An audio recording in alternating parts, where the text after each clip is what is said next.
Hey, all you beautiful people out there, and welcome to my channel if you're new. Welcome back if you're coming back.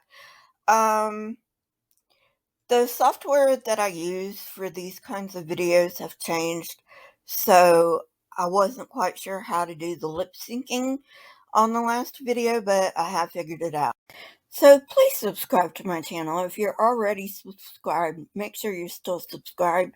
YouTube loves unsubscribing people. If you know you're going to like this, give it a like, or you can dislike if you want. It doesn't matter. Also follow me on Twitter. My Twitter address is above my head.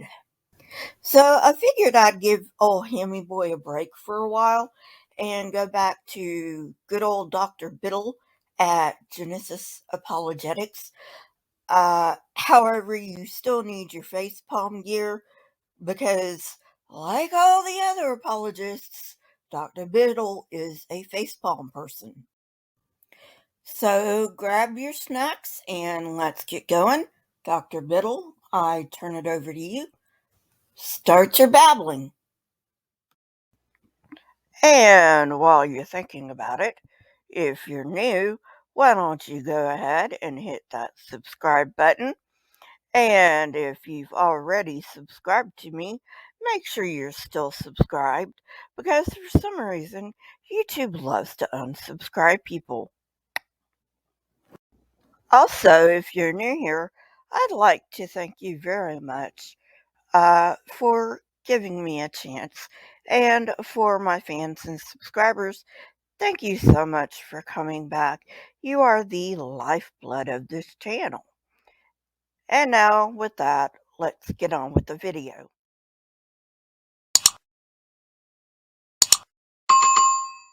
These guys, this panel of 6 experts, the geophysicists and geologists and all types of people with different background, got together in the 90s and framed what's a theory about the fountains of the Great Deep called catastrophic plate tectonics, which is the leading theory about the mechanics of Noah's flood today. And I'm going to give... No!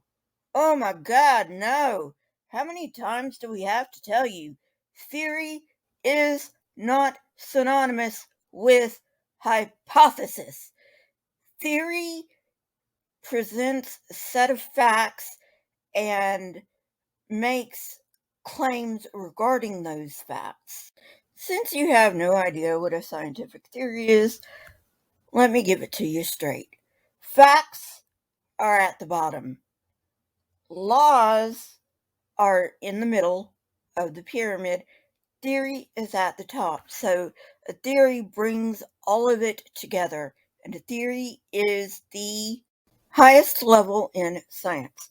Now, let me ask you something. You believe in gravity, right? Of course you do.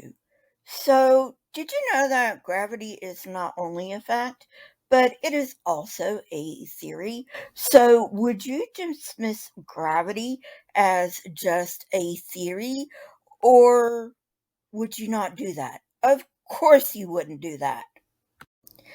Theories have hundreds, if not thousands, of experiments that back them up. Your fucking hypothesis of catastrophic plate tectonics has zero experiments backing it up. Zero. And zero facts. So try again. You a quick overview of what that's like now. So here's what the fountains of the Great Deep breaking forward probably look like. We have a big, huge rip and tear starting at the ocean floor. And then we have linear steam jets that are popping up that are getting cooled rapidly. But we've got what's called superheated or critically heated water that's coming out of the fountains of the Great Deep, bursting forward and coming back down to Earth as torrential rain. Okay, look. Geology and weather aren't really my thing. Geology more. I kind of dig weather, but that's neither here nor there. But anyway, um, the water would not come down as torrential rain. It would be more like a tsunami. And his adding in the element of the superheated water Okay, well, first of all, if it was superheated water, mind you, not steam, it would kill everything instead of, letting some things live or die depending on where they are, especially if, they're in a flimsy little ark that's made of wood. Do you people even listen to yourselves before you put forth these ridiculous hypotheses? Oh, who am I kidding? Of course they don't. Because if they did think, they wouldn't be young earth creationist biblical literalists. Of course, even the biblical literalists aren't biblical literalists. I've already said as much as I want to say about that. And they certainly don't want their sheeple thinking about it. Because if their sheeple start thinking about it, they'll understand it makes no goddamn sense, and they will be leaving even faster than they're leaving already, and they can't have that. That the fabric of heaven was also open, like thatchwork of heaven was open, and it rained torrentially. But the source of the water that was coming from the sky was from these steam jets raining down, as well as the rain that was coming down naturally. Have you ever tried to break a caramel candy bar in two, but it may only bend or stretch at first? Like a candy bar, many types of rock can bend or fold, but beyond a certain point, even rocks will break. When enough stress builds up into a rock, the rock breaks, and we call that break in a rock a fault. A fault is a break in the crust, where slabs of crust slip past one another, and they usually occur along the plate boundaries, where forces of plate motion can either compress, they can pull, or they can shear past the crust so that it breaks. And here is what the fountains of the Great Deep look like. The Earth has a 40,000 mile linear rift system that goes entirely around the world 1.9 times, and they're still present today. This is where a lot of the subduction faults happen. A lot of our volcanoes are happening and shifting around those same regions. No, oh my fuck, no. Subduction zones are not the result of the quote unquote fountains of the great deep breaking open. Oh my fucking god, you are a moron. I already knew that, but now you really are a moron in my eyes. Sometime in the future, I will do an entire episode on subduction zones. However, right now, I don't know enough about subduction zones to really give you any kind of an idea of it, but I do know they weren't fountains of the great deep. So let me take a step back here and tell you what's going on, okay? So their sheeple look to them for answers, right? They don't have the answers because none of this shit makes any fucking sense. So they make up an answer. And hey, why not? It's not like their sheeple are really going to look to see whether their leaders gave them the correct answer, except now it's coming back to bite them in the butt because their people are figuring out that their leaders have been lying to them. Yay! Okay, so I don't buy a bit of your bullshit, but let's go with it just for a minute, just so I can poke around, okay? Now, you're saying there were no subduction zones before the flood? Bullshit.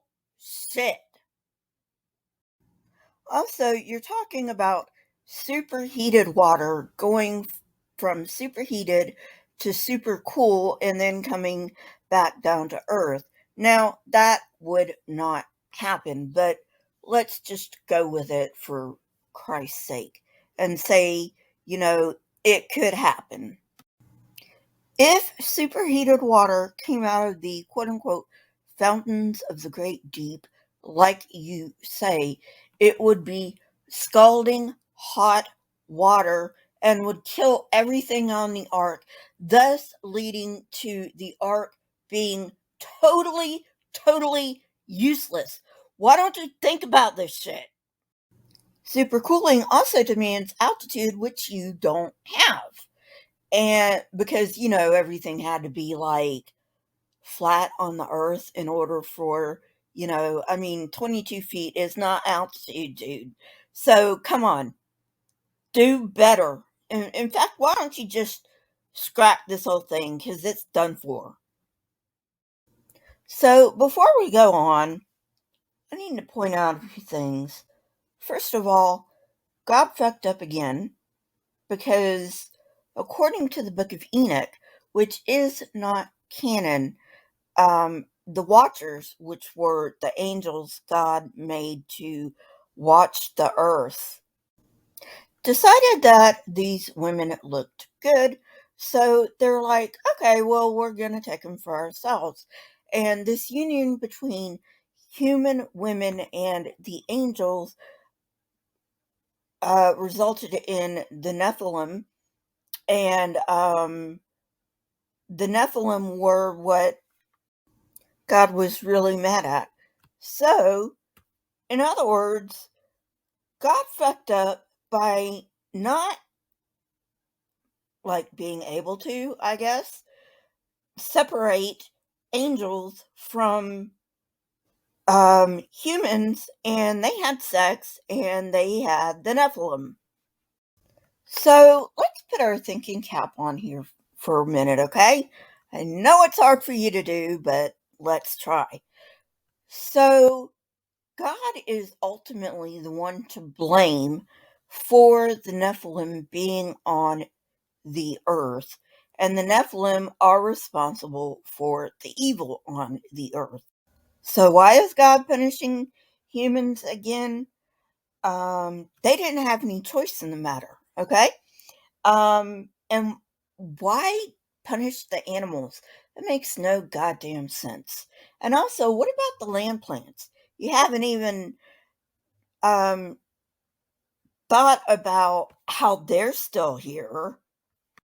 Not to mention the sea creatures. There's only a limited amount of give and take that sea creatures have. So, for the salt content in their water, you don't even explain or even try to explain how the sea creatures are still alive. Are you kidding me?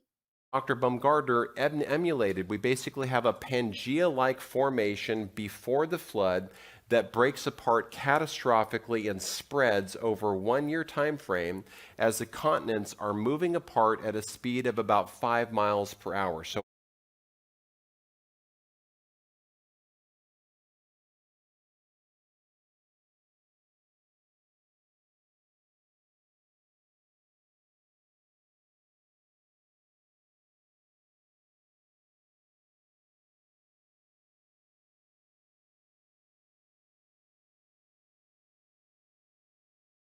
Not just talking about how life adapts or how the climate is changing. I mean, the planet itself as an object is in a constant state of flux because the ground beneath your feet is always moving. So the place where you are right now was not always there. For example, if you're watching me in California right now, then about 500 million years ago, the place that you currently think of as here was actually on the equator. And it was underwater. Likewise, if you're in the UK, then your here was almost at the South Pole, and your next door neighbor was Africa. We know all this thanks to paleogeography, the study of how the physical face of Earth has transformed over time. Walking or jogging speed. We have the fountains of the great deep breaking open. You can see the linear rifts here that are all over the world, and as that's happening, it's pushing the continents apart. So you're saying that there was one supercontinent 4,400 years ago. The last supercontinent was Pangaea, and as you can see, it was millions of years ago, not 4,400 years ago. Also, Pangaea was the last supercontinent of the 7 supercontinents that we have had. The first one was Valbara billions of years ago, and that is technically theoretical because it's hard to get data from that far. Also, are you seriously proposing that 4,400 years ago there was a supercontinent and that supercontinent broke apart, and land masses have been traveling at 5 miles per hour.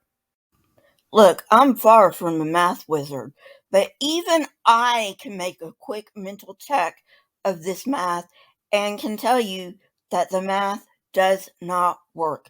Do you even listen to yourselves, you motherfucking morons? Not to mention, where's all that heat go? When those rifts were opening, superheated magma was coming up through the rift zones, forming new seafloor that was spreading on both sides. You can see that spreading emulation, it's going up across, and that's what is pushing these continents apart. In the 1950s, scientists began mapping the Mid-Atlantic Ridge. It's a mountain range running 10,000 miles along the ocean floor. Tests revealed that the farther you got from the ridge, the older the seafloor was. So a geologist named Harry Hess proposed a revolutionary idea. New seafloor was forming at the ridge and spreading outward to make room for more. In other words, the surface of the planet was moving. Hess called this process seafloor spreading. It's creating new seafloor, it's coming out, it's going left and right, and it's pushing the continents apart. So an amazing mechanism for doing that. While that was happening, it was also creating a lot of subduction-related tsunamis and volcanoes. And we've got some more that I'll show you about that. So why is a worldwide flood needed? There are cracks in the Earth's crust all the time. There are subduction zones that aren't anywhere near the ocean. The biggest one in America being the San Andreas Fault. You are an idiot. As if that wasn't stupid enough, you bring up the subduction and volcanoes, which obviously would happen, but where would the heat go? You don't address any of this. And if the fault lines are due to the fountains of the Great Deep opening up, you would think we would only have one type of fault line, but we don't. I want you to explain that. I've said this before, I'll say it again. The Ark, if it was even seaworthy, which is highly doubtful, would not be able to take on any water from the tsunamis. This is how we can explain this massive dinosaur kill zone that we see here. Each one of these dots is not just one fossil. It represents either thousands or in some cases hundreds of thousands of fossils. This is the Jurassic and the Cretaceous fossil layer. You know, it's odd that you would go to the Jurassic Cretaceous boundary and extinction event because most creationists go to the KT boundary, which is the best one. And this is basically because the KT boundary marks the end of the age of the dinosaurs when that huge meteorite crashed into Earth and sent iridium all over the place. So there is an iridium layer all over the Earth. So I gotta ask you, you implicitly acknowledge that there was a Jurassic Cretaceous extinction event, and other creationists acknowledge there was the KT extinction event. Explain that. Not to mention the fact that there were 5, I think, major extinction events, plus the minor ones. One of the major minor ones, if you can call it that, would be the Triassic or Jurassic extinction event. So explain to me how one worldwide flood explains 5 separate mass extinction events, and while you're at it, also please explain to me why you are using the Jurassic Cretaceous extinction event while other creationists use the KT boundary. You're stepping all over your own argument. Miles of the middle of America is filled with dinosaurs that are buried with fish, clams, and other ocean life. What on earth can do that? A huge worldwide catastrophe is necessary for doing this. It's an entire region, it's 1 million square miles, a huge area here. So this is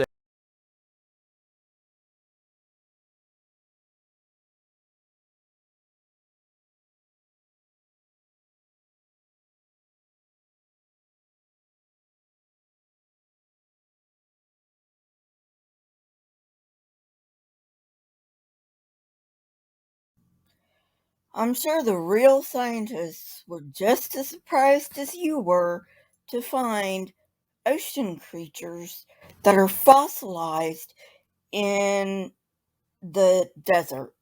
You know that used to be the Western Interior Seaway, right? Oh, I'm sorry. Dude, are you fucking kidding me? You just got through saying that the Earth was different before the flood, which, of course, there was no worldwide flood, but you said it was different before the flood than after the flood, and now you're saying it was all the same. Look at the goddamn picture. You can see the inland sea. It's called the Western Inland Sea. And if a picture isn't good enough for you, I was even nice enough to track down an animation of what it would have looked like. So why on earth would you be surprised to see fucking marine animals mixed with dinosaurs? You fucking idiot. Marine creatures came before land animals. How many times do we have to tell you that? Not only that, but evolution does not say that one form of life has to go extinct in order for another to survive. That is your misrepresentation of evolution. Folded and bent rock layers all over the world. Here's some example where you can see the strata that was laid down while it was still wet and bent and folded. You can't bend rock after it's been lithified and hardened. You have to bend these layers as they're still wet. But all over the world, we have these bent and folded strata. This one's called a recumbent fold. It folded right back on itself because as the seafloor is spreading, it's coming up and putting pressure against the landmass, and it's smushing the landmass together and bending the folds while they're still wet and pliable. The rest of the plate is also pulled by the slab pull.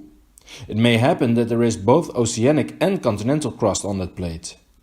Due to the movement of the plate, the continental crust also arrives at the subduction zone.